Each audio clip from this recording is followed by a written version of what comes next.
Jangan pura-pura ya. Yang pertama, kita lihat di pembacaan kita dalam Lukas 24, 50 sampai 53. Reaksi para murid apa yang kita lihat di situ? Pulang dengan sukacita. Pulang dengan sukacita. Ya, itu menangis-menangis. Semua pulang dengan sukacita ke Yerusalem. Itu pertama, jadi pulang sebentar dengan sukacita. Pulang di rumah sukacita. Bukan cuma dari sini, tapi dari tempat lain. Kalau pulang di rumah penuh sukacita. Hari ini hari Ibu, hari persatuan wanita kaum ibu. Penyair Jepang dia bilang, wanita itu paling dekat dengan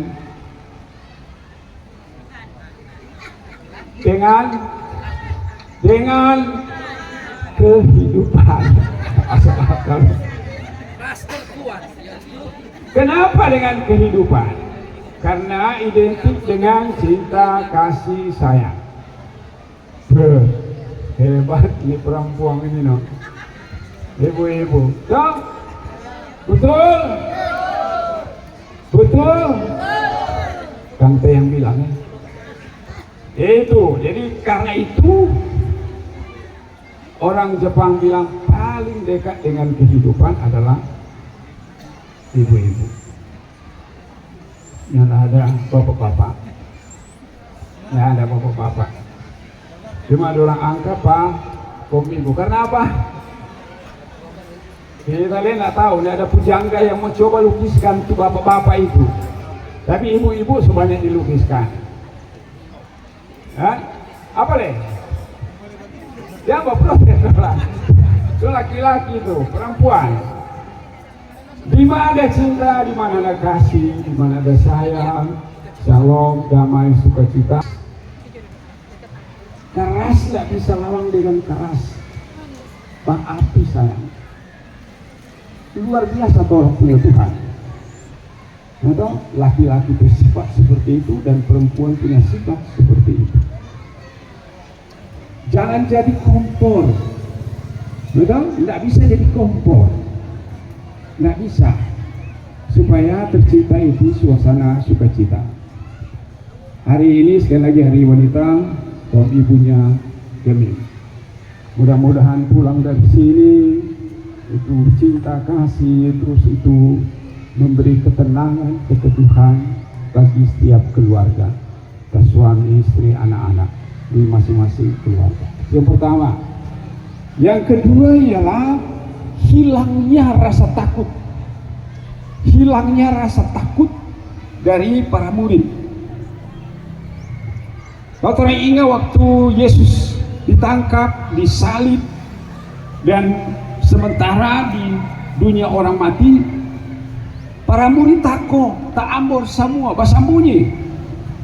Takut sama pemimpin-pemimpin agama pada waktu itu, takut pada orang-orang yang tidak menerima Yesus sebagai Mesias dan Tuhan dan Juru Selamat.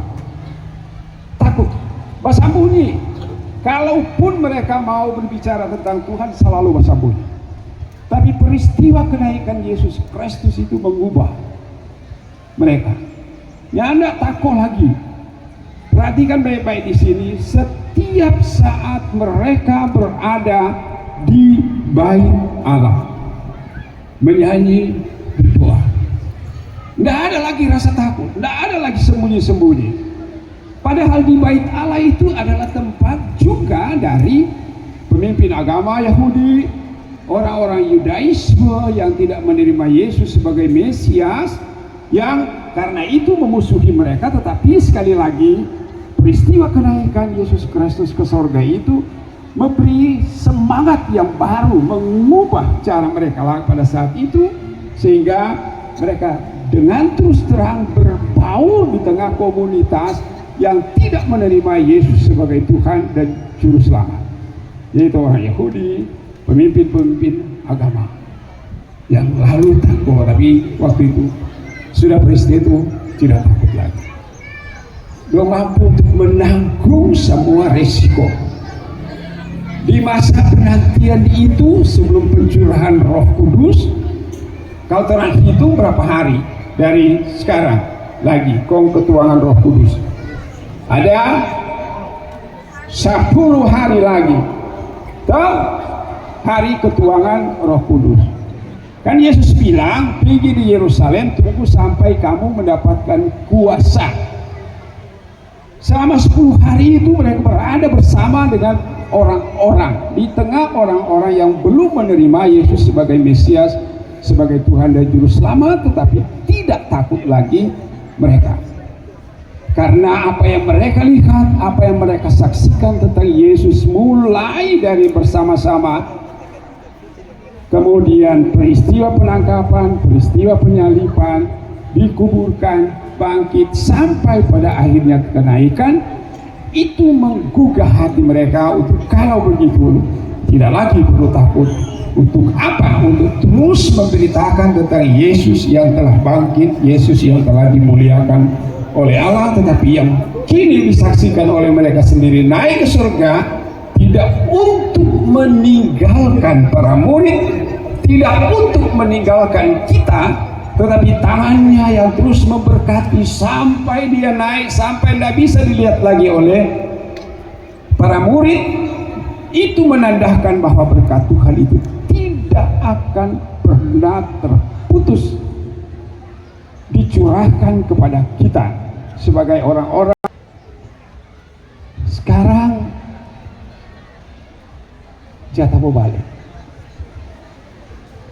Kalau dulu para murid dan jemaat Kristen mula-mula dulu ya, awalnya di peristiwa apa ini kenaikan, langsung jadi berani tiba kumpul, berani tiba ibadah, nggak takut lagi. Tapi sekarang tak balik. Apa yang tak balik?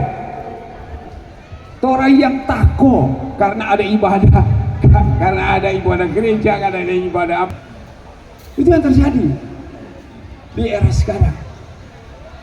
Padahal apalagi kita di sini, ibadah itu sesuatu yang ya bebas bagi orang. Tetapi banyak kali orang sendiri yang menjauhkan diri dari ibadah itu. Ada ibadah itu alasan seperti itu. Sama yang ikut ibadah tadi 5:30 di gereja. Boleh berapa orang? Ya sampai 100. Di sini berapa? Panitia tolong dicek di tiap kelompok, mau evaluasi toh. Berapa yang hadir sini? Salah-salah buat tiap hari Minggu terus mau bikin ibadah seperti ini, Kang. Supaya banyak tuh jahat. Nah, tidak bisa. Tapi yang saya mau katakan di sini ialah jangan coba pasang bunyi ketika Tuhan masih memberi waktu bagi orang untuk beribadah, baik di gereja, kolong, atau ibadah-ibadah syukur yang orang naikkan kepada Allah. Akan tiba masanya di mana tertutup bagi kita. Akan tiba masanya tertutup. Kalau orang baca kisah-kisah orang Israel di hadapan Tuhan, ketika orang Israel menjauh dari Tuhan, secara khusus di Yeremia dan Yehezkiel, nabi-nabi itu, Tuhan bilang, kalaupun orang Israel datang minta kepadamu petunjuk-petunjuk dari Tuhan, jangan minta petunjuk. Jangan kau doakan mereka. Jangan kau berkati mereka. Ada saat di mana orang Israel begitu bebas menyampaikan permohonan-permohonan kepada Allah, tapi ada kalanya juga Allah menutup itu karena orang Israel yang menjauh dari Tuhan. Sampai nabi-nabi bilang, Tuhan bilang sama nabi-nabi, jangan kau pohonkan doa untuk mereka di hadapanku. Jangan kau pohonkan berkat bagi mereka kepadaku. Mengapa tolong? Kalau itu tiba waktunya. Kita harus menggunakan setiap kesempatan. kita harus menggunakan setiap kesempatan yang ada. Saya menyampaikan Bapak Ibu sekalian jamaat, kenapa gereja Muslim mesti buka di hari kenaikan? Itu luar biasa bagi orang. Kalau orang mau bicara sebuah kemenangan, itu kemenangan kita. Bahwa pemerintah mau saja menjadikan ini sebagai hari libur nasional. Yang setua-tua tahun berapa itu? Tahun 90-an ke bawah, hari kenaikan merah atau hitam? Hitam toh? Semak tua urin hitam, nanti kamari baru jadi merah. Tuhan memberi peluang bagi orang, kesempatan bagi orang. Mari orang jangan sia-siakan itu. Banyak memang hal yang kadang menjadi alasan bagi orang untuk menjauh dari ibadah-ibadah.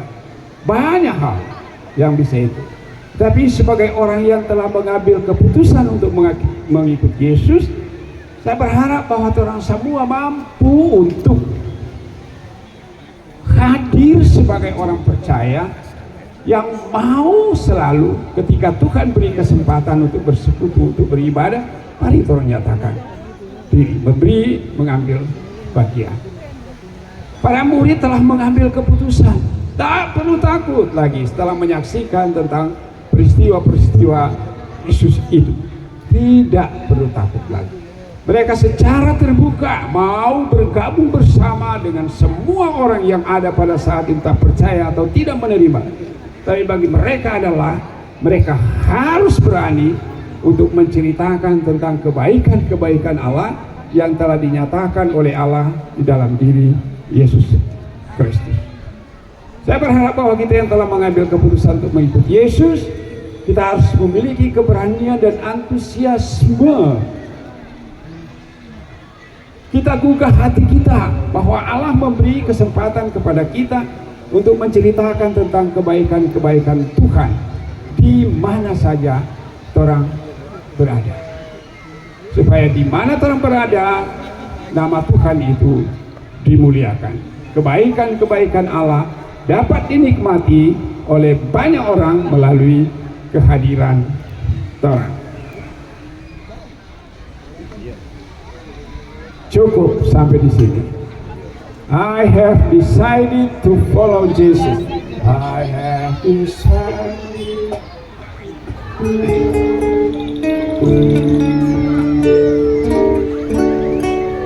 Lagu ini kiranya mengajak orang semua untuk antusiasme dalam ikut bersama dengan Tuhan. I have decided to follow Jesus. Sama-sama.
For me, the world behind me, the cross before me, the cross behind me, the cross before me, the world behind me, the cross before me.